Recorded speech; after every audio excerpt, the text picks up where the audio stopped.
At bago tayo magpatuloy sa video ko ngayon ay gusto ko munang i-shoutout ang isang kababayan natin na EPS aspirant na si Jordan Recla.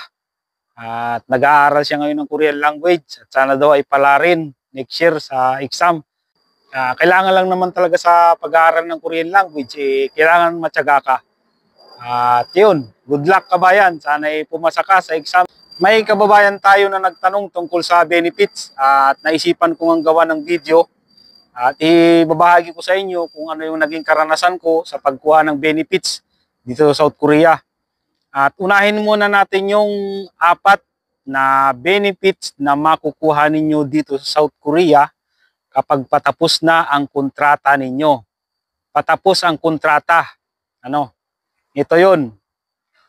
Unahin natin ang Samsung Insurance.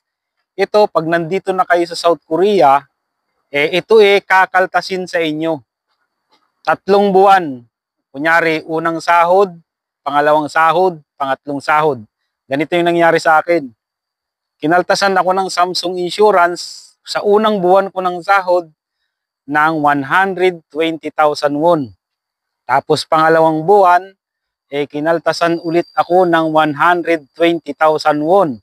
Tapos yung pangatlong buwan, kinaltasan ako ng 160,000 won.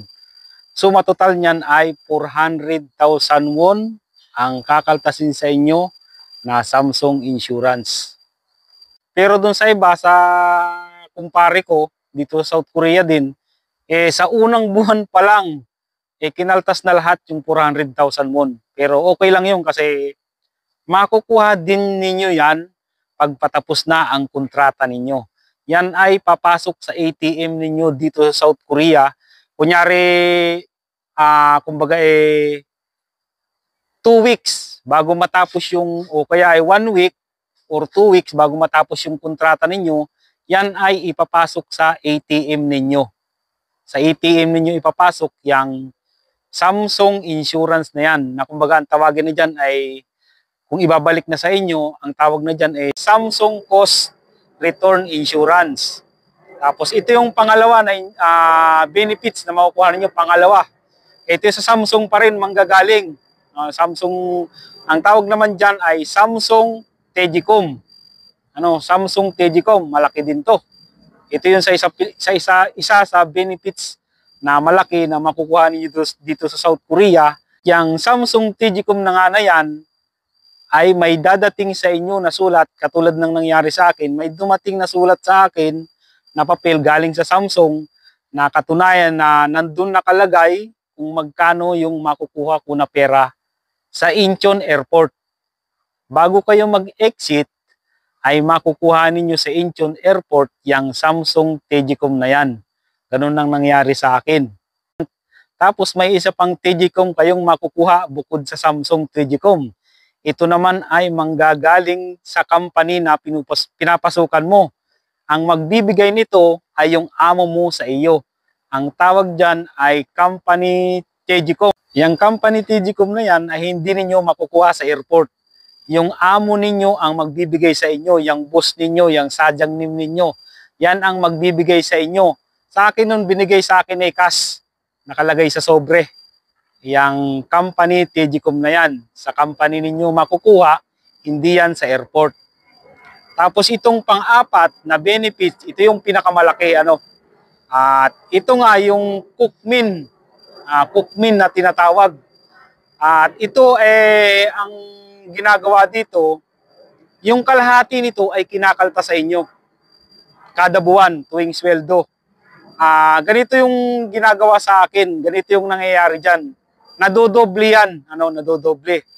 Ito yan. Kunyari ang kaltas ng cookmin, sa'yo ay 100,000 won monthly. Ang mangyayari dyan, dadagdagan niya ng boss mo ng 100,000 won. Ganun yun. Dadagdagan niya ng boss mo ng 100,000 won, magiging ang hulog mo na sa cookmin monthly, magiging 200,000 won. Ayan, kaya malaki ang nakukuha dyan sa cookmin na yan. Yang cookmin na yan, ay makukuha din nyo yan sa airport bago kayo mag-exit. Dalawang benefits yung makukuha ninyo sa airport. Yung Samsung Tgcom at saka yung Cookmin bago kayo mag-exit. Kaya dito sa South Korea, pag natapos mo yung 4 years and 10 months na yan, eh paniguradong milyonaryo ka na. Ano? Ganito ang nangyayari diyan, kaya inaabot ng 4 years and 10 months kasi pagbasihan ko na lang itong sa akin kasi ang unang kontra ko dito nung unang first time kong magtrabaho dito sa South Korea, ang unang kontrata ko ay 3 years. Tapos depende sa iyo kung gusto mo pang magpa-extend ng 1 year and 10 months o hindi na, hanggang 3 years ka lang. Pero sa akin, siyempre nagpa-extend ako kasi sayang. Nagpa-extend ako ng 1 year and 10 months, kaya ang inabutan sa unang kontrata ko dito, nung unang entry ko dito ay 4 years and 10 months. At kaya talagang palong-palo na. Sa benefits pa lang, milyonaryo ka na pag natapos mo yung 4 years and 10 months. Kahit wala kang maipon sa 4 years and 10 months mo na pagtatrabaho dito, kunyari nakabili ka ng mga lupa, nakabili ka ng sasakyan, nakabili ka ng bahay at lupa, at walang nangyari talaga sa mga sweldo mo, walang natira, eh paniguradong pag uwi mo sa Pilipinas ay may aasahan ka na benefits na mahigit 1 million pesos. Basta matapos mo yung 4 years and 10 months na yan, paniguradong milyonaryo ka na. Pera na lang, kung naiutang mo na yung benefits mo, ay wala ka talagang maiuwi. Kung bayad mo na lang yun.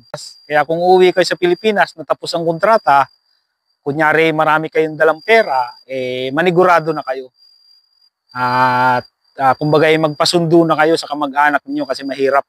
Nakakasigurado kung matatapos ninyong kontrata, ang patakaran dito, ang balita ko kasi dito, eh kung sakaling hindi mo kayang tapusin yung kontrata mo at hindi mo nga parang hindi ka sinuwerte dito sa South Korea at kunyari naka-1 taon ka lang o kaya ay 2 taon, eh may benefits ka pa rin makukuha, pero hindi milyon. Nakadepende rin yun sa kung ilang taon ka dito nagtrabaho, eh ganun din kalaki yung makukuha mo kasi nakadepende rin naman yan sa kaltas eh. Kung kunyari 1 year lang yung natapos mo dito at umuwi ka na at ayaw mo nang magtrabaho dito, may benefits ka pa rin makukuha. At syempre maliit lang yun. Unang kontrata ko noon, nung first entry ko dito sa South Korea, eh ang working visa ko noon ay hanggang May 4, 2023. May 4, 2023. Tapos nag-exit ako ay May 2. Kumbaga 2 araw pa bago matapos yung working visa ko, yung expiration ng working visa ko, 2 araw na lang saka ako nag-exit. May 2 ako nag-exit at May 2 ko nakuha sa Incheon Airport yung ibang benefits ko.